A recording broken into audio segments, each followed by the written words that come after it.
চাকরি প্রত্যাশী প্রিয় ভাই ও বোনেরা, আশা করি আপনারা সবাই অনেক বেশি ভালো আছেন। বোর্ডে খুবই গুরুত্বপূর্ণ একটা প্রশ্ন দেখতে পাচ্ছেন। এই প্রশ্নটা আসে রাইট ফর্ম অর ভার্ব এই টপিক থেকে। তো দেখেন আমরা কিভাবে এই কোশ্চেনটা খুব সহজেই সলভ করতে পারি। এই টাইপের কোশ্চেনগুলো কিন্তু পরীক্ষায় খুব বেশি আসে, বিশেষ করে নিবন্ধনে।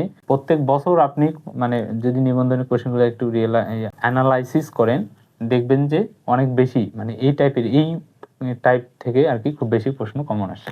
মনে রাখবেন ইট ইজ হাই টাইম অথবা ইট ইজ টাইম একই জিনিস। ইট ইজ টাইম অথবা ইট ইজ হাই টাইমের পরে যদি সাবজেক্ট থাকে তাহলে অবশ্যই আমরা V2 বসাবো, আর যদি সাবজেক্ট না থাকে তাহলে আমরা কি বসাবো 2 প্লাস V1। আমি কি বললাম, ইট ইজ টাইম এবং ইট ইজ হাই টাইমের পরে যদি সাবজেক্ট থাকে তাহলে আমরা কি বসাবো V2, আর যদি সাবজেক্ট না থাকে তাহলে 2 প্লাস V1।